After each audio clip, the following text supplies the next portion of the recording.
Noor was a pathetic lonely loser who got rejected by every school for being weaker than a maid. So, he went to train in the mountains.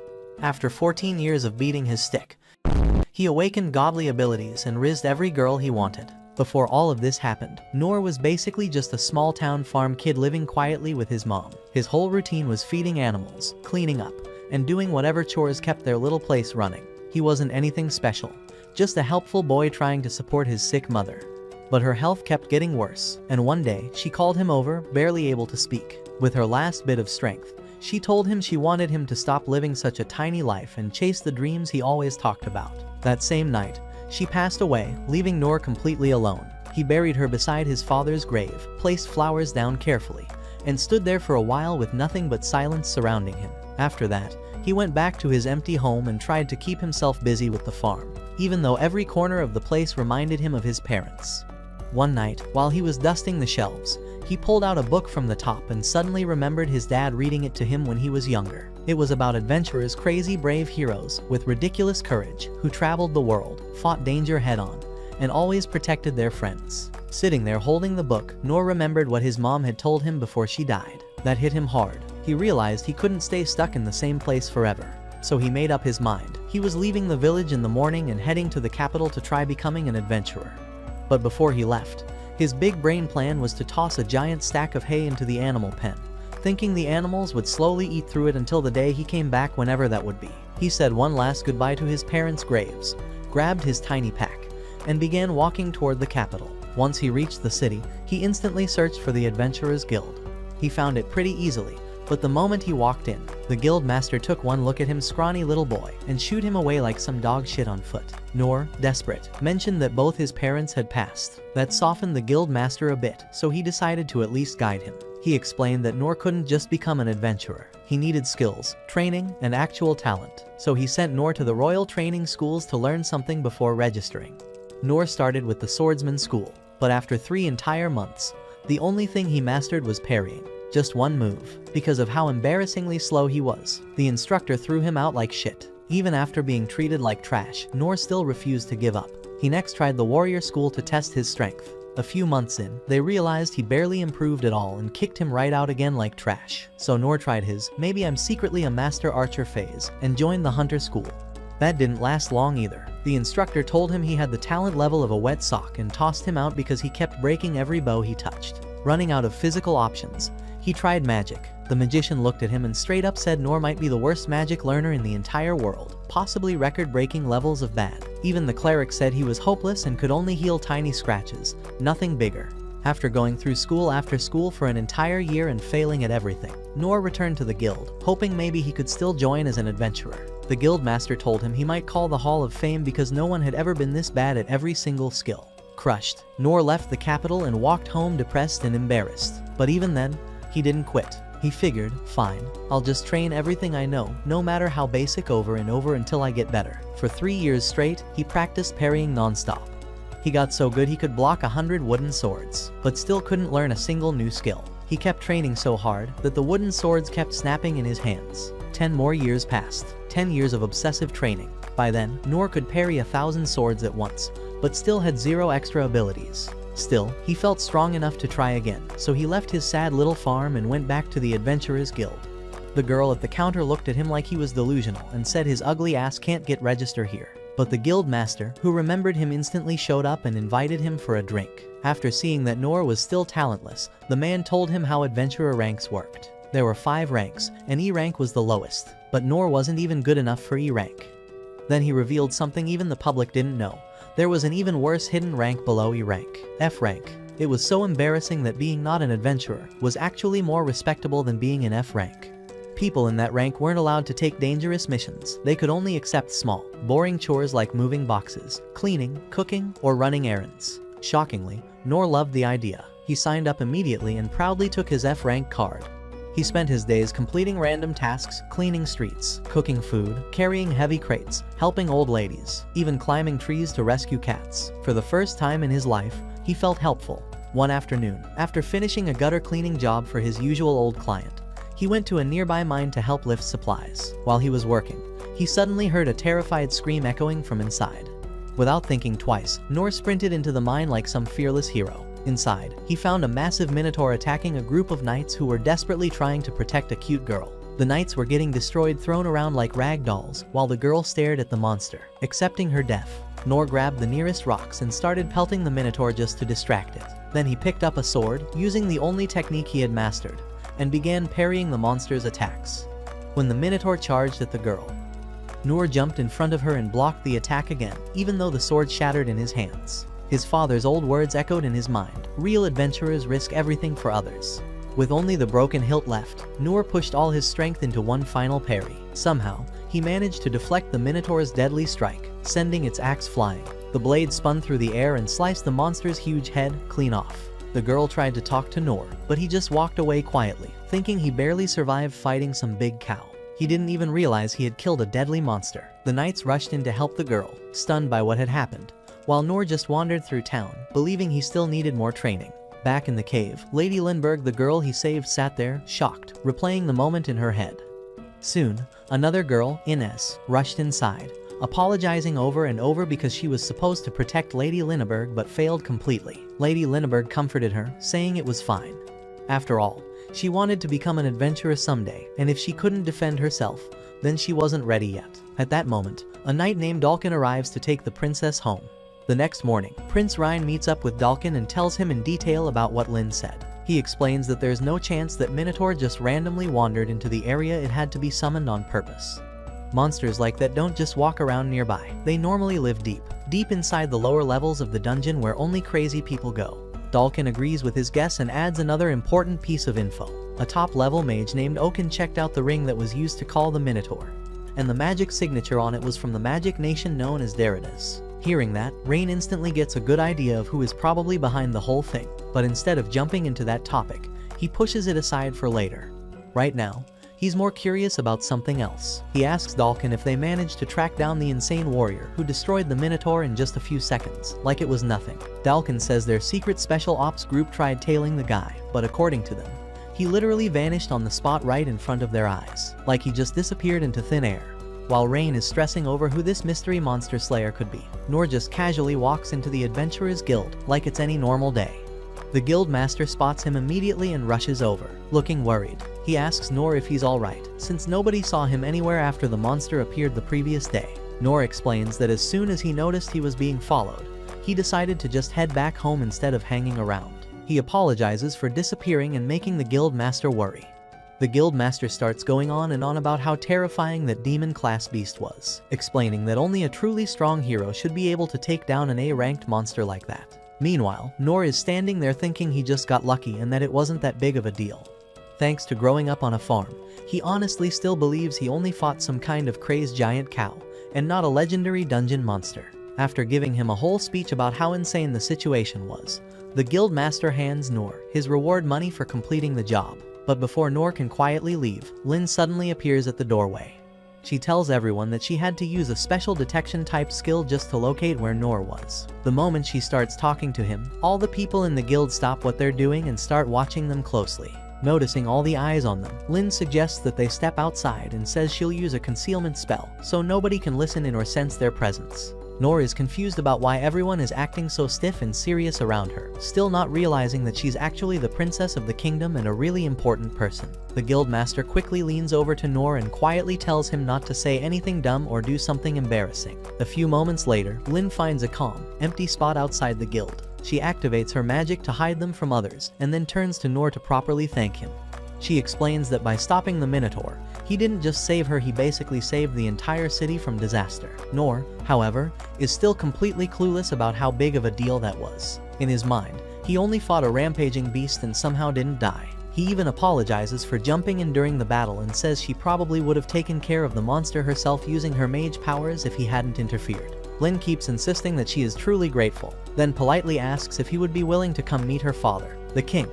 Noor immediately refuses in a respectful way, telling her she really doesn't have to reward him or do anything extra. But Lynn isn't having it. She says she has to do something to pay him back, and offers to give him anything he wants. When he refuses again, she starts getting emotional and stubborn. She won't move or give up until he says yes. Finally, Noor sighs and agrees to meet her father, but he tells her not to give him any more gifts or favors on top of that. A short while later, they reach her family's massive palace. Noor takes a moment just to stare at the huge place, shocked by how gigantic the estate is compared to his tiny farm life. After he recovers a bit, Lin leads him inside the palace. On the way in, they bump into Ines. Lin explains that Noor is the person who saved her life, and asks Ines where her father currently is. After greeting Lin, Ines tells her that the king is in a meeting with Rain at the moment. While she's talking, Ines throws Noor a sharp, deadly glare that feels like a warning. Still, she offers to escort them deeper into the palace. As they walk down the hallway, they run into a narcissistic knight named Gilbert, who clearly loves himself a bit too much. He immediately points his spear right at Noor's face and demands to know who this random guy is. Ines tells Gilbert to stop acting tough and to drop the aggressive attitude since Noor is Lin's personal guest. But as they walk past him, she quietly whispers to Gilbert that he should tag along just in case they end up needing to send Noor back home in a coffin. At the same time, in the audience room, Ryan is explaining the situation to King Clay. He says that Derrida's most likely set up the attack on Lin because they were denied access to the valuable relics inside the dungeon. King Clay says that Derrida's is clearly trying to stir up trouble and possibly start a war between the nations. Right around then, Lin walks into the room with Noor behind her. Everyone present kneels and shows their respect toward the king, but Noor just casually walks straight up to Clay and says he only came because Lin asked him to. Clay approaches him, grabs his arm, and sincerely thanks him for saving his daughter's life. He then asks Noor if there's anything he wants, any wish, reward, or special favor. As usual, Noor tries to reject all offers and says he already has enough and doesn't need anything special. After thinking it over, Clay turns around and grabs a big, unevenly shaped sword from behind the throne. He holds it out to Noor and offers it as a gift. Noor is stunned as soon as he feels how insanely heavy the sword is, and he gets even more concerned when he notices Ryan staring at the weapon with a worried face. So Noor asks if this sword is some kind of important artifact. Clay calmly claims that it's just some random blade he picked up during an old quest, making it sound like it's nothing special. Noor believes him and accepts the gift. Clay then tells him to give it a test swing. Noor casually lifts the sword with one arm and swings it through the air, and the sheer force almost smashes all the windows of the throne room. The shockwave is so strong that open Lin and Ines floodgates, while Rain and Gilbert are frozen in disbelief at what they just saw. Instead of being scared, Clay starts laughing loudly, clearly impressed. He then asks Noor if he's willing to become Lin's teacher and help train her. Noor politely refuses again, saying that Lin should have the freedom to choose whoever she wants as her master. Hearing that, Clay finally lets him go without pushing further. On his way out of the palace, Noor looks at the heavy sword and randomly comes up with the genius idea of using it as a tool for digging and cleaning gutters, treating a powerful weapon like a simple work tool. Just as he's about to leave the palace grounds, Ines stops him and asks for a bit of his time. She apologizes for being rude when they first met and explains that her entire life is dedicated to protecting Lin and her family, so she tends to be harsh towards strangers. She thanks him once again for protecting Lin and asks for his name. When he tells her, she is clearly shocked on the inside, but she hides it quickly and goes back to her serious expression. She tells him that if he ever needs help, he can count on her, but in the same breath, she also threatens to give him a few more scars if he ever talks to the king so casually again. Right after she returns inside, Gilbert shows up and asks Noor if he would like to spar. Noor agrees, and a few minutes later, Gilbert takes him to a training area and tells him to choose whatever weapon he wants to use. Noor thinks this is the perfect time to finally test all the years he spent training by himself, so he picks up a wooden practice sword and walks into the arena. As soon as the match begins, Gilbert launches a crazy fast series of strikes with his spear, moving at a speed that would normally overwhelm most fighters. But Noor dodges every single attack with ease, slipping past the spear like he's done this 1,000 times. After a bit of this, Noor starts to think Gilbert might not be fighting seriously and may be going easy on him. Noor actually asks him to stop holding back. Everyone around them freezes in shock at the nerve he has to say that. Gilbert, however, keeps his cool and decides to grant his request. He suddenly increases his speed to 3 times what it was before. Noor notices that Gilbert is clearly moving faster now, but even then, he manages to avoid every attack, reading the movements, and stepping out of the way at the perfect moment. Gilbert tries to hit him with a strong surprise attack aimed at Noor's head, but Noor slips under it like it's nothing and dodges at the very last second. After avoiding several more high-speed strikes, Noor tells him to crank it up again. This time, Gilbert gets visibly annoyed. He finally decides to fight at full power, using all of his strength, speed, and skill. Even so, Noor still evades every blow, though this time he starts feeling guilty, thinking Gilbert might be getting frustrated. Gilbert then unleashes a powerful finishing technique that sends dust and dirt exploding through the entire training room, covering everything in a thick cloud. When the dust finally settles, the onlookers can see Noor standing on the opposite side of the field, unharmed. Noor decides to call it quits and says he surrenders, not because he was losing, but because he doesn't want things to get even more awkward or humiliating for himself in front of everyone. A little later, Noor finally exits the palace and hopes he never has to visit again. Outside, Gilbert's subordinates are trying to convince themselves that Noor only survived the match because Gilbert used a wooden spear, continuing to hype up Gilbert like he's unbeatable. Gilbert, however, remembers his own past. He thinks back to when he first picked up a spear and immediately felt like it was made for him. As the years passed, he defeated every opponent he faced in a one-on-one duel, to the point where fighting became boring. That's why he moved to the capital to search for powerful fighters among the royal guards or the special corps responsible for protecting the royal family. But even there, he rarely found anyone who could give him a real challenge. The only person who came close was Master Sig, who once joined him on the training grounds to talk about his obsession with finding a worthy rival. Sig had suggested that he fight Inez, but Gilbert said even she wasn't strong enough to beat him in a normal duel. He then asked Sig if he ever got tired of training weak students at the Swordsman Academy. Sig reminded him that they needed as many properly trained soldiers as possible to protect the kingdom and told him that one day, someone stronger would definitely appear. Back in the present, Gilbert replays his match with Noor again and again in his mind. He thinks about how casually Noor spoke to King Clay earlier, how calmly he accepted defeat, and how Gilbert had to use his lethal Darkgrave move just to try to land even one solid hit. Then, he notices the wide cracks in the floor where Noor had been moving and realizes just how much power Noor was putting into his body while dodging those high-speed jabs. At the same time, Noor is walking away from the palace, remembering how he had to use both physical reinforcement and his feather step type spell together just to keep up with Gilbert's speed. Even with all that, he still believes he barely survived and just got lucky enough to make it out in one piece. The following morning, Noor is already outside using the massive sword, like it's a regular backyard tool. He drags it through the gutters like a giant metal rake, happily watching how easily it scoops out piles of dirt and trash.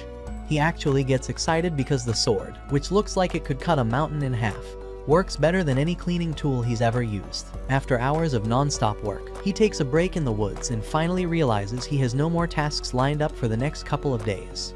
Since the entrance to the dungeon got completely sealed off, the construction company doesn't need him for repairs or cleanup. That means he's basically jobless for a bit. While sitting there with nothing to do, Noor starts imagining random uses for the sword. Maybe it could be a boat paddle, or a giant pizza tray, or even a weird cooking tool. In the end, he decides he might as well open a tiny grill stand during his free time. The only spell he ever learned from Oaken was a baby-sized flame spell, so he figures he can at least use that to cook food. Just then, Lynn appears out of nowhere. Noor tries to greet her normally, but immediately remembers Inez threatening to stab him if he talked too casually to the princess. Before he can overthink it, Lynn tells him to drop the formal tone and just call her by her name. She then asks if she can become his assistant, explaining how helpful she'll be and how much she can contribute. Noor politely rejects her offer, saying he's fine on his own. Lynn refuses to accept his answer at all. This time, however, Noor also stands firm and refuses to give in. Frustrated, Lynn starts showing off every powerful spell she knows, blasting wind, fire, lightning, and basically flexing everything she can do just to change his mind. Noor, now annoyed by all the unnecessary destruction she's creating, still turns her down. To convince him, she starts talking about all her achievements and accomplishments, hoping he'll reconsider. Instead, Noor suddenly realizes something important. She really believes he's some super-powered hero hiding his strength. To break her fantasy, he shows her what his tiny flame spell looks like. It's small, weak, and honestly kind of sad. A few minutes later, Lynn heads back toward the city. Along the way, she thinks about an old legend she heard as a child, a story about a young boy who went through every training school in the city but failed every single time. People said it was just a myth, because no one could physically survive 2 training programs in a row, let alone all of them. But after witnessing Noor's cow fight in the dungeon, she starts connecting the dots. She also remembers a moment from years ago, when Oaken showed her the strongest possible version of the tiny flame spell. When she activates her own version now, she can't stop thinking about the giant fireball Noor casually summoned and how he mentioned having 5 other skills just as strong. That thought makes her embarrassed for showing off her spells earlier because, compared to Noor, her abilities are nothing. At the same time, she becomes confused about why someone that strong lives such a simple, quiet life. A few hours later, she spots Noor inside the city again, and decides she'll follow him everywhere until he finally understands that she's capable and worth helping. Meanwhile, Rain sits alone, wondering if King Clay had completely lost his mind when he handed the great black sword to Noor like it was a spare umbrella. Years ago, when Ryan was still an adventurer, he joined a legendary team called the Sovereign Six on a mission into the deepest part of the dungeon. During that mission, he found the sword lodged deep underground, its shape oddly curved and damaged. He was fascinated by its strange form and brought it back to the city. The city's strongest smiths and magicians tested everything they had on the blade, but not a single person managed to scratch it. Even after using their strongest skills, the sword remained unmoved. This scared the entire city because the sword was clearly damaged by something in the past, meaning whatever caused that damage must be unbelievably powerful. Rain tries to stop obsessing about Noor and accepts that this clueless guy might actually be tied to some great future event. The next morning, Noor eats breakfast with Lin, then heads straight to the guild to get a job. His plan is simple: the sooner Lin sees he's a normal, useless guy, the sooner she'll stop following him around. When they arrive, the guild master is shocked to see the princess walking in with the city's most famous gutter cleaner. Lin tells him to relax and treat her like any regular adventurer. The guild master instantly understands Noor wants work, so he suggests they form a party and go deal with a group of goblins, causing trouble in the woods outside town. Noor's eyes immediately light up, because he never expected to be trusted with any job more dangerous than sweeping trash or moving crates. But before they can start, the guild master reminds him that Lin has to agree to form a party with him. Noor looks worried, but Lin quickly reminds him that she promised she'd help him with anything. She accepts the request without hesitation. Noor grabs the black sword and runs toward the door, but the guild master calls him back, because in his excitement, he forgot to ask about the quest details. The guild master explains that there's a chance they won't find any goblins at all, since their numbers have dropped rapidly over the past few days, for unknown reasons. Later, Noor and Lin reach the Forest of Death. After searching for a while, Lin's detection skills still pick up nothing. Noor decides they should go deeper into the woods. A few minutes later, Lin suddenly stops and says she sensed the presence of a strong monster just ahead, but only for a split second. Noor immediately decides to check it out. They spot something rustling in the trees. A moment later, a gigantic goblin, the size of a giant, steps out. Lin immediately remembers the Goblin Emperor, a failed magical experiment that mutated the species and turned it into a monster no one should mess with. When Noor tells her to focus and lock in, she decides to follow his lead. The Goblin Emperor starts ripping full-grown trees out of the ground and throwing them like spears. Noor blocks each one using his parry skill, while Lin blasts it with her strongest spells, but the monster just keeps regenerating at insane speed. Lin realizes the problem: as long as the mana stone embedded in its forehead remains intact, the goblin will regenerate endlessly. Noor tells her to use her Wind Blast spell to launch him straight toward the monster.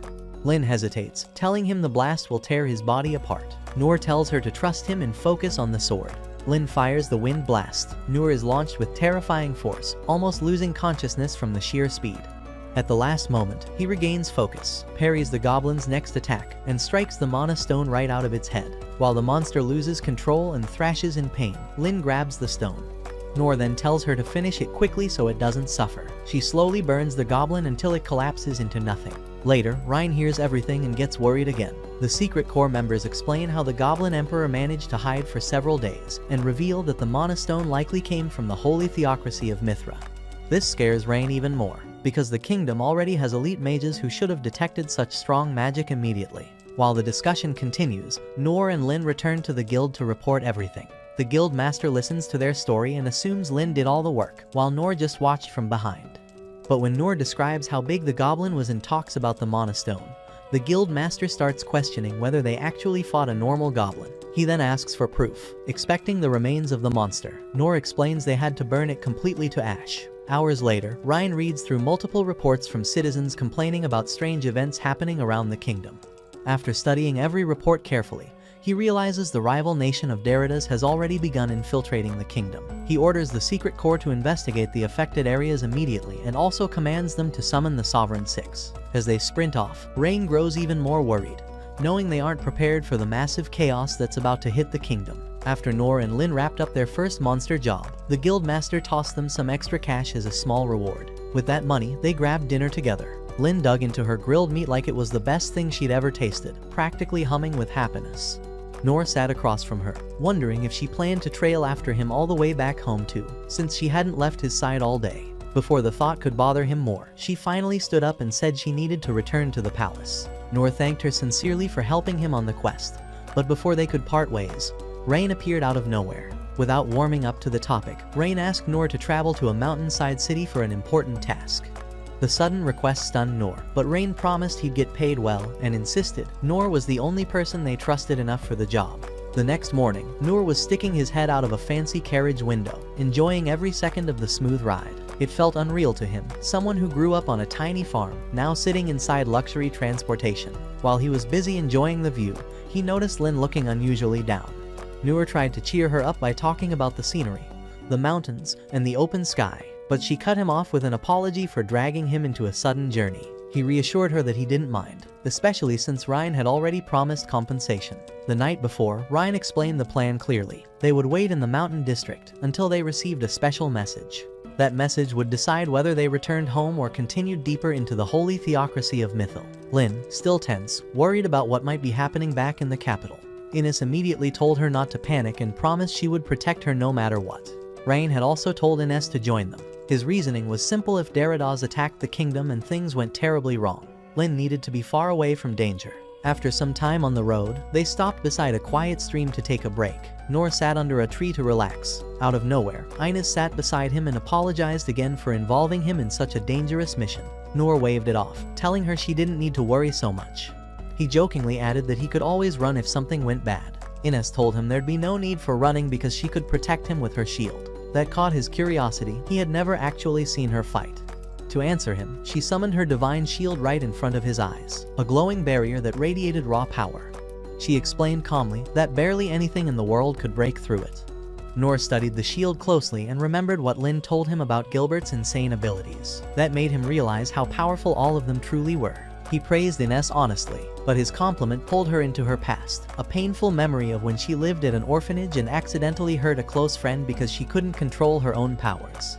A healer named Sane saved the girl's life, and afterward, Oken revealed the truth. Her power was strong enough to destroy entire nations if she ever lost control. Because of that danger, Dandalg, the legendary shield master, took her in and trained her for years. A few days ago, Noor mentioned Dandal's name, and it reminded Ines how Dandalg used to speak about a certain someone during missions. She used to feel jealous because Dandalg admired that unknown person so much. But when Noor arrived at the palace with Lin, she finally understood who Dandal's favorite must have been, and the jealousy made sense. Once their break ended, they continued the journey. Noor noticed a weird pattern in the tall grass and pointed it out. Ines brushed it off, but Lin checked and instantly ordered the carriage to stop. The pattern was moving. She cast a revealing spell, ripping apart a magical camouflage that hid a massive black dragon right in front of them. At that same moment in the capital, chaos exploded. Monsters started appearing across the kingdom. A soldier rushed into King Clay's office, panicked, reporting that the creatures were attacking everywhere. Rain told him to focus on evacuating civilians, while the adventurers and the Sovereign Six handled the fighting. After the soldier left, Clay admitted that Deridas wasn't bluffing. They were clearly trying to destroy the kingdom by spreading their forces thin.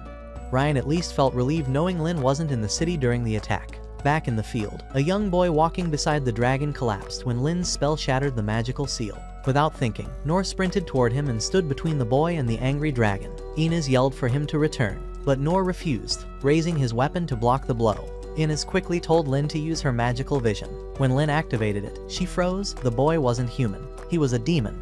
Ryan had recently explained that demon folk once controlled powerful monsters and nearly erased the holy theocracy of Mithra. Because of that, humans hunted demons almost to extinction. Thinking about those bloody events, Lin realized why a demon child would be leading a black dragon toward the kingdom. The dragon unleashed a deadly blast of poisonous mist. Reen, who was farther away, got caught in it immediately. The poison melted everything it touched, draining the life out of him.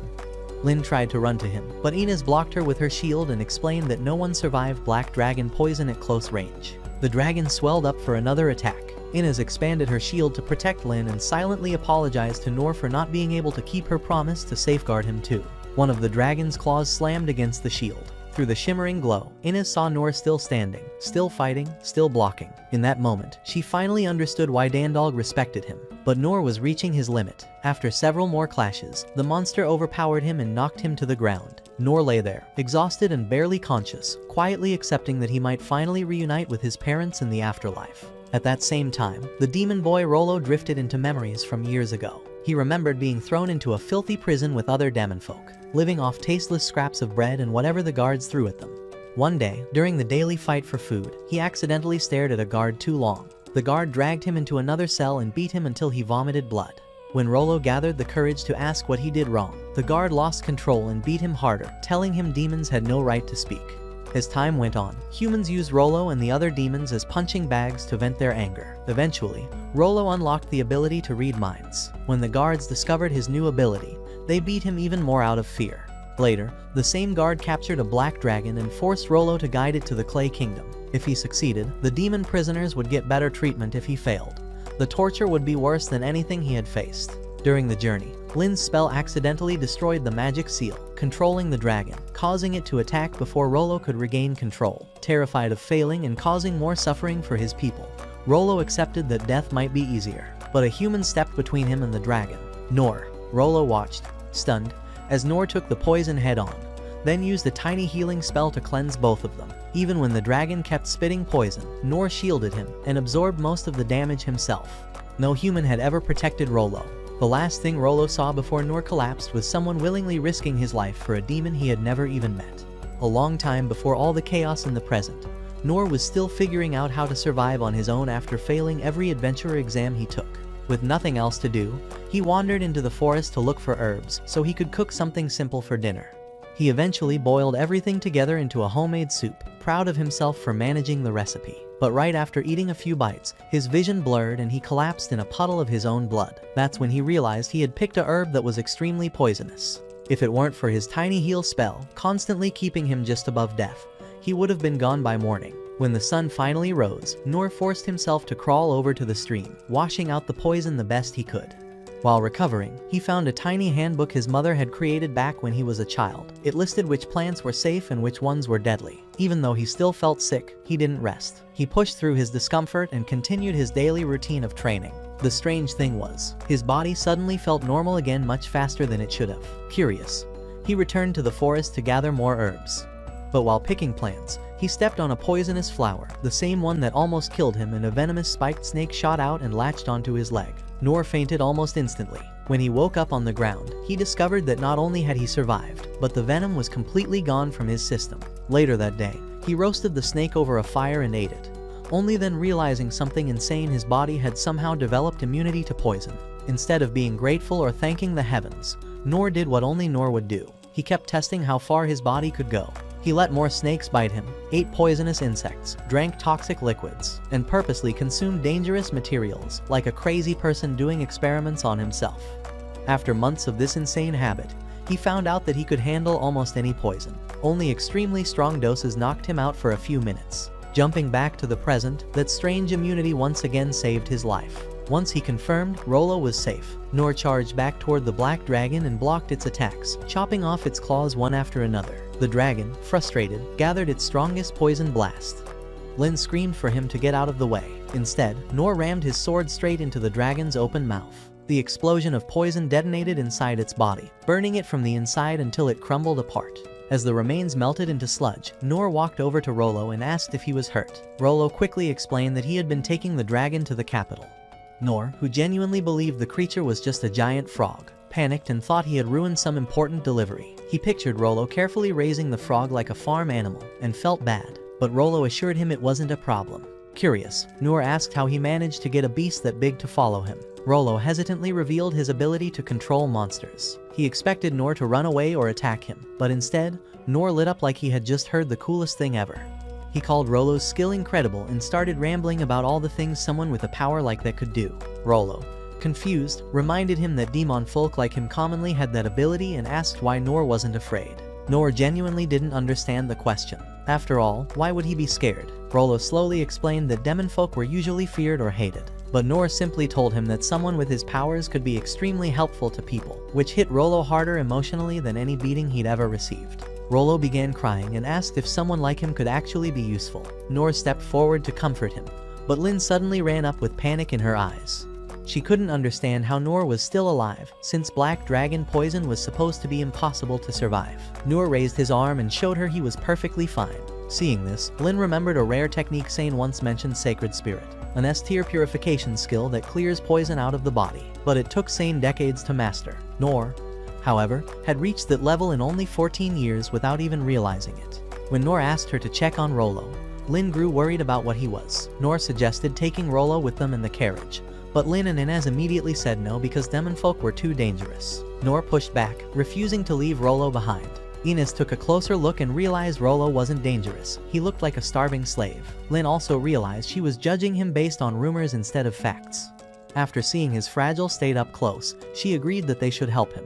But Inez explained that they couldn't take him into the holy theocracy of Mithra, because demonfolk had been banned long ago. Just as they were trying to think of a plan, a blindfolded mercenary named Zadu appeared. He asked Rollo why he hadn't completed his mission. Noor quickly asked if he was the one who forced Rollo to handle the dragon, but Zadu said he was just hired labor. He only came to take Rollo back.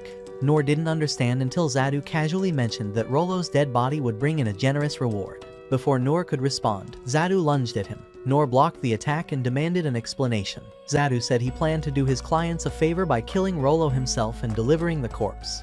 He attacked again and again, but Noor blocked every strike flawlessly. Lin watched in disbelief, unable to follow their movements. Inez pulled Lin back, realizing they were up against someone far out of their league. Zadu tried to leap past Noor to reach Rollo, but Noor intercepted him, shattered his sword, and shoved him away. Zadu took a moment to rethink and then decided Noor should die first. With terrifying speed, he punched Noor hard enough to send him rolling across the ground. Noor felt the difference instantly. This opponent wasn't like the monsters he had faced before. Zadu unleashed a torrent of strikes, pushing Noor into the defensive. Noor blocked as many as he could, but it was clear this was the toughest fight he'd ever been in. Lin wanted to help, but Inez held her back, warning her that Noor was fighting Deadman Zadu, a former S-rank adventurer. Years earlier, Inez had walked into a Sovereign 6 meeting to ask why a certain criminal was marked as dead, even though the case wasn't closed. Dandalg recognized the name immediately and explained that the death was only recorded to stop people from hunting him down. Zadu had become an S-rank adventurer at a young age, rose to the top purely through violence, and answered only to the highest bidder. Because of his brutally efficient nature, countless adventurers sought his head. But the more they hunted him, the more he killed, wiping out entire squads. He even accepted a contract once and destroyed an entire country alone. After that, the kingdom pretended he was dead to keep challengers away. Back in the wheat field, Zadu realized something wasn't normal about Noor. When he complained about losing all his swords, Noor apologized and offered to pay for them. Zadu laughed it off and realized Noor's strength came from his weapon. He threw his last sword into the air. The blade shattered into hundreds of silver cross-shaped projectiles, all aimed at Noor and Rollo. Noor blocked as many as he could, shielding Rollo with his body. Zadu warned that he could keep creating more crosses forever. Inez realized Noor couldn't hold out forever and wanted to help, but her duty was to protect Lin. Her mind screamed at her to stay back, but her heart forced her to act. She finally asked Lin for permission. Lin nodded. Zadu launched another wave of crosses. Before they could hit, Inez jumped into the fight, activated her shield, and blocked the attack, then followed up with a counterstrike to draw Zadu's attention. But the crosses kept slipping through gaps. Noor racked his brain, grabbed the sharp fangs he took from the black dragon, and asked Inez to open a small gap in her shield. He channeled physical enhancement, tripled his arm strength, and threw the dragon fangs at Zadu's silver crosses. Each collision shattered the projectiles instantly. Zadu suddenly appeared behind Inez, aiming to stab her eye, but Noor leaped in and blocked it, asking politely if Zadu could stop trying to attack from behind. Zadu then noticed his strongest weapon breaking in half. Shocked, he asked what Noor's sword was made of, then attacked again. After several minutes of failing to land a single hit and losing every blade he had, Zadu backed off. He decided the fight was pointless. Noor still had plenty of strength left, and his entire sword collection was now scrap metal. Noor apologized again for breaking his weapons. Before leaving, Zadu warned them about a blazing celebration waiting at the capital, and told Rollo to thank whichever god protected him. Then, with one final surprise strike, he vanished into the fields. After the fight with Zadu, everyone headed back to the carriage to figure out what he meant by that celebration happening in the capital. Lin thought it might be smart to return and check it out herself, but the moment she suggested going back, Rollo panicked and told them returning was impossible. Noor reminded him that taking a demon folk into Mithra wasn't allowed anyway, but Rollo insisted that wasn't the main problem. He said another monster way, stronger than the black dragon, was heading straight toward the capital. According to him, that beast could wipe out the entire city without even trying. Hearing that, Lin immediately made up her mind. She told Inez not to try stopping her, saying she already knew exactly what Rain expected her to do, surprising Inez with how determined she was. Lin gently reminded her that they were siblings, so she understood Ryan better than anyone. Rollo chose to accompany them too. explaining that the creature attacking the capital was most likely being controlled by another demonifolk like him. Noor patted Rollo's head to thank him, which made Lin believe Noor felt sympathy for him. But Noor's thoughts were actually somewhere else. He still wished they had taken home a chunk of the black dragon so he could cook it and try it out. While Ines pushed the carriage back toward the capital, Rain received word that civilians had been safely evacuated. He felt a moment of relief, but his worry returned immediately because they still didn't know where the next attack would come from. Just then, he noticed a strange glowing sphere in the air. He fired a seal-breaking spell at it, and the moment the barrier shattered, his worst nightmare appeared. A gigantic dragon of calamity soared into the skies above the capital. Years ago, back in the present, Noor felt a powerful sensation while riding in the carriage and told Lin something dangerous was nearby. She brushed him off at first, but when she looked for herself, she froze at the sight of the dragon of calamity diving straight toward the city. Inside the capital, the few people who hadn't managed to escape stared up in terror as the beast flapped its wings, destroying rooftops and streets without even touching them. Rain almost lost his composure, realizing just how crazy King Darius truly was, and immediately ordered another evacuation for anyone still in the area. The Sovereign Six continued fighting off waves of monsters, splitting up to hold the enemy lines. Gilbert, exhausted and bloodied, ran back to the castle to protect King Clay. But Clay refused to leave, saying a king's duty was to stay with his people, even if it meant his death. In the carriage, Lin sank to her knees. She knew Clay and Ryan would stay behind to help everyone else escape, even if the dragon burned them alive. While she cried over the thought, Noor perked up like he had just seen something cool. He told Lin he could go help if things were that bad. She stared at him in disbelief and asked how he planned to help. Noor reminded her of what they did against the Goblin Emperor. She had launched him into the air using her wind blast skill. He said she just needed to do the same thing again. Lin suddenly realized she had been thinking too small. She treated herself like someone weak, while Noor acted like someone who didn't understand the concept of danger. Compared to his brain, even cavemen had better survival instincts. As Lin prepared the spell, Clay was standing on top of the castle, preparing to face the dragon alone. His mind drifted back to his old argument with Darius. The day Darius demanded the dungeon relics, Clay had refused, saying many relics were too dangerous to use. Darius mocked him for his fear and swore he would take the dungeon by force. Now, Clay stood on the castle tower, thinking about his memories with Lin before accepting his fate. Meanwhile, Inez offered to help Lin by creating a cannon-shaped force field, so Lin could pour all her strength into a supercharged wind blast. Lin warned Noor that this next launch would be far stronger than the one they used on the Goblin Emperor. Noor tried to tell her to wait, but she had already fired the spell, shooting him into the sky like a missile. At the castle, Clay watched the dragon preparing its ultimate attack, the Elder Breath, a blast so strong it wiped out an entire empire 100 years ago. Knowing he wouldn't survive, Clay gripped a weapon called the Blast Sword. It absorbed the life of whoever wielded it and turned that life into a final attack. Rain and the Sovereign Six realized what Clay was planning and stood helplessly as the king prepared to sacrifice himself. But right before the Elder Breath fired, Noor came crashing in at impossible speed, slamming his sword into the dragon's jaw and knocking the breath sideways into the empty plains. The redirected blast tore through the land, saving the capital. The dragon collapsed, stunned that something so tiny could hit so hard. Furious and humiliated, she whipped her tail at Noor with full power. He blocked it effortlessly, realizing this deadly dragon wasn't even half as scary as the black dragon he just fought. When Lin launched him, Noor had actually blacked out mid-flight and nearly face-planted into the city. He woke up seconds before impact, boosted himself with physical enhancement, used Feather Step, and then sprinted across the rooftops until he reached the castle. Back on the battlefield, Noor continued fighting the Dragon of Calamity while Lin, Inez, and Rollo rushed toward the city to help. Suddenly, a massive boulder flew at them. Inez expanded her shield and protected them, only for 3 Goblin Emperors to emerge from the ruins. Lin's confidence lasted for half a second until she saw all 3 running full speed at them. Just before they reached the group, Rollo panicked and subconsciously used his monster control ability to freeze them in place. Lin immediately attacked, freezing each goblin solid. Inez followed up by shaping her energy into a massive blade and shattering them into pieces. Lin stared at Rollo afterward, wondering if he even understood how powerful he truly was. His hands were shaking, fear still all over his face. Back in the air, the Dragon of Calamity finally snapped. Noor kept breaking her claws like they were twigs. She flew upward and tried to unleash another Elder Breath. Noor deflected the beam again with a single swing, shocking Clay and every soldier who saw it. The dragon screamed not from pain, but from embarrassment because Noor wasn't even acknowledging her power. She tried to bite his head off in frustration, but he blocked her jaws and chipped one of her teeth. The dragon collapsed in front of him, completely exhausted, completely defeated. Realizing she no longer wanted to fight, Noor lowered his weapon and sat beside her calmly. After everything she destroyed, he figured ending her life would balance out all the damage she caused. But seeing her surrender, he decided to rest for a moment before deciding what to do next. Right after the dragon stopped moving, Lin, Ines, and Rollo finally reached Noor. They came running toward him with worried faces, but Noor stood up and told them everything was fine. He even thanked Rollo for helping calm the dragon down. Rollo looked confused and asked what Noor meant. Noor simply said he thought Rollo used his monster powers to make the dragon stop, because there was no way such a huge creature would freeze for no reason. But Rollo told him he really didn't do anything. Noor remembered how Rollo once said people feared his powers, so he thought Rollo was denying it to avoid scaring them. Noor pretended to believe him, and then asked if he could tell the dragon to fly away. Ines warned him that letting a dangerous monster go was risky, and Lin said they should probably finish the dragon off to be safe. But Noor refused.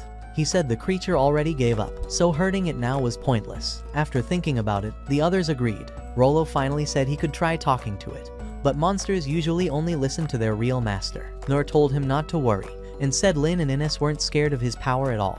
Feeling a little better, Rollo walked over to the dragon and spoke to it. When he came back, he said the dragon only wanted to follow its master, and right now, its master was Noor. Lin and Ines were shocked, but Noor still thought Rollo was joking. He asked again if the dragon could go home. The dragon jumped into the air, but before it got far, a giant laser blasted it straight out of the sky. Everyone froze as the dragon crashed into the mountains. Far away, King Daridas watched it happen and smiled. He looked down at the capital and summoned his full army, getting ready to destroy everything that was left. His mind went back to the day before, when his general showed him their new high-tech weapons.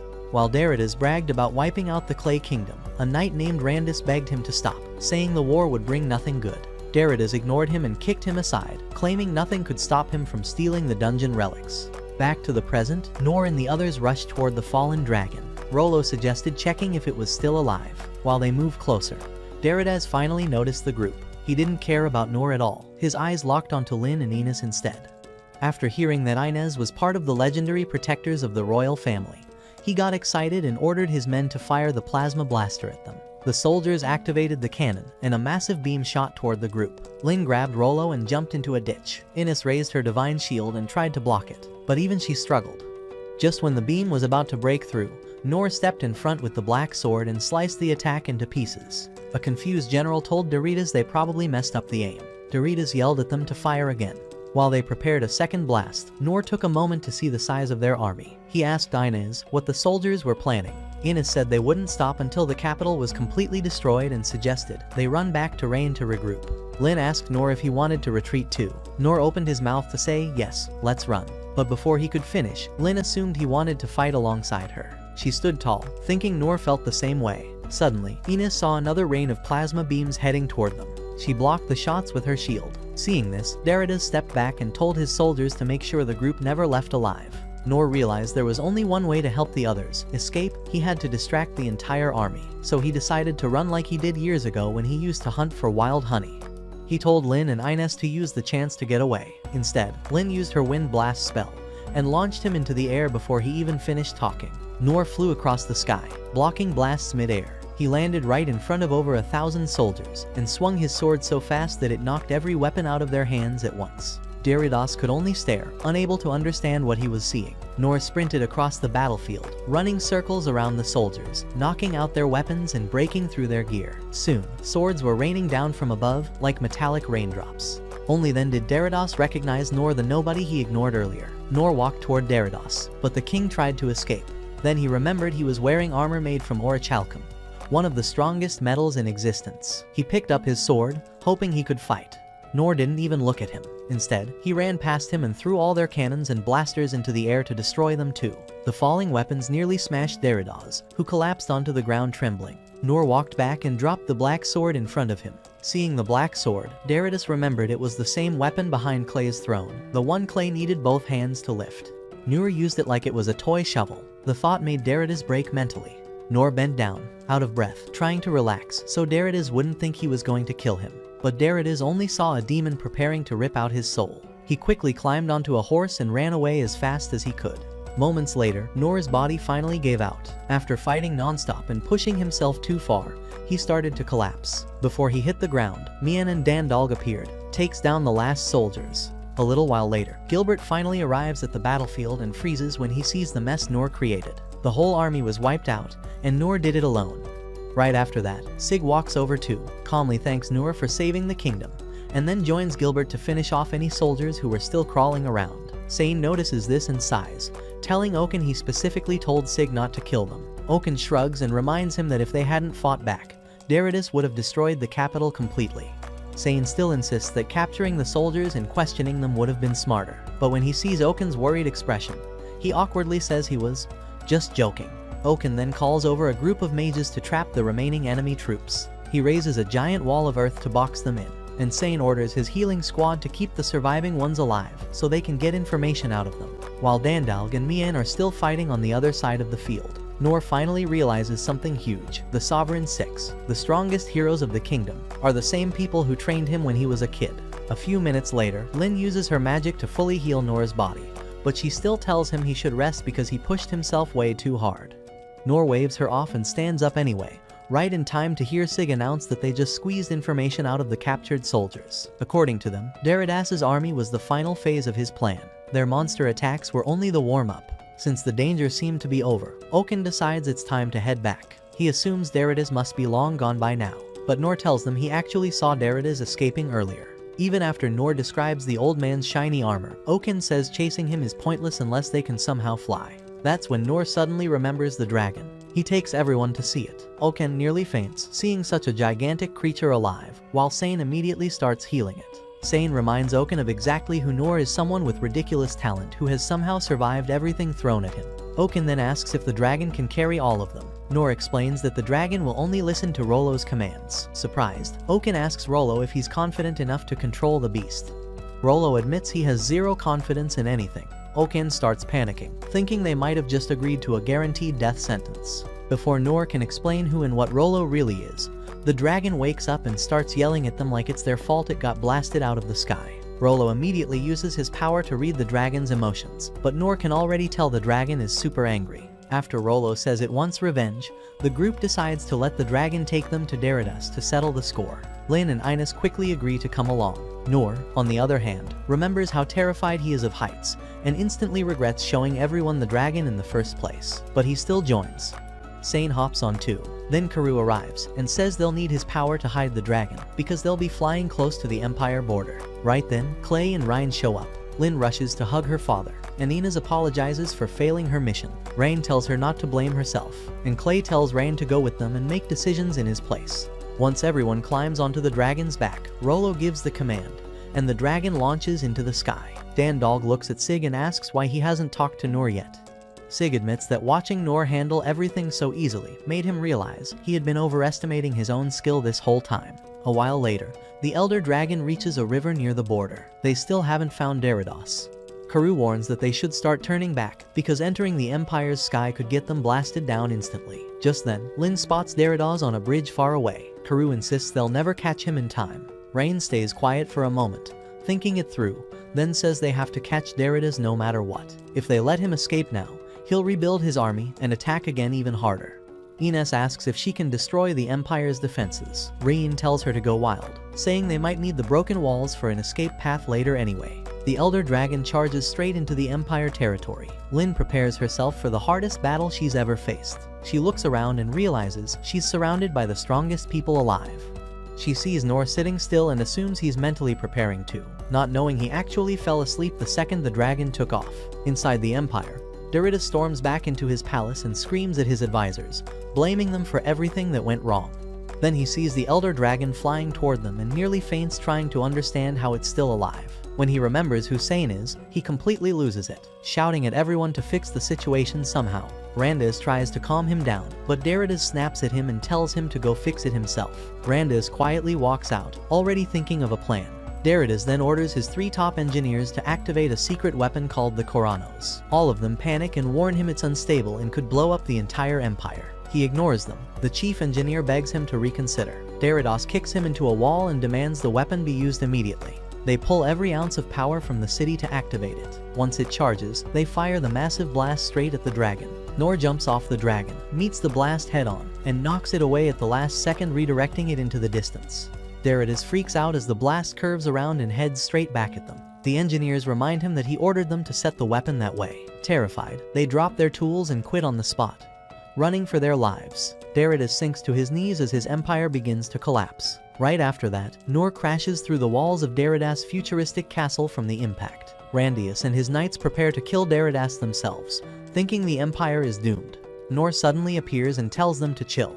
Randus refuses and orders his knights to attack. Noor easily shoves them aside and pushes Derridus' head into the floor to protect him. Randus asks if Noor is Derridus' bodyguard. Noor says he's just preventing them from killing a weak old man who's already helpless. One knight panics and throws a magical grenade. Noor dropkicks Derridus into a wall to keep him alive again and asks why they're attacking their own emperor. The knights explain their reasons. Derridus put the lives of every empire citizen at risk. More grenades fly at Noor, but he uses Featherstep to dodge, snatch Derridus, and slam him back down safely. Noor tells them that Derridus will probably die on his own soon anyway, so why not just wait? Randus explains that killing Derridus quickly is the only way to prove to the Clay Kingdom that the Empire never wanted war. Just then, Rain and the others arrive. Lyn runs to Noor to check if he's hurt. Ryan thanks Noor and says they'll handle the rest. Noor wishes them luck and leaves. He politely greets Randus and the knights on the way out. Rain then explains that Clay's kingdom also doesn't want to fight. They only need Derridus alive, so he can face punishment for everything he caused.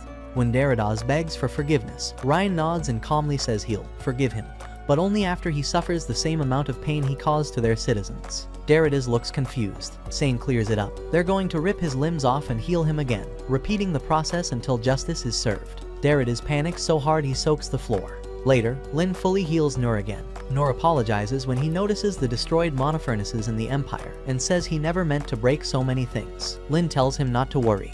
Rain returns and declares the war officially over. With Derridus imprisoned, the Empire Knights plan to train his grandchild to take the throne someday. Randus and the Knights apologize to Noor for attacking him and thank him for stopping them. Killing Derridus would have caused a civil war. Noor tells them it's okay and also says sorry for breaking parts of their castle. He thanks them for building such a sturdy one because it probably saved his life when he crashed into it. Randus laughs, finally realizing Noor is just an insanely strong oddball.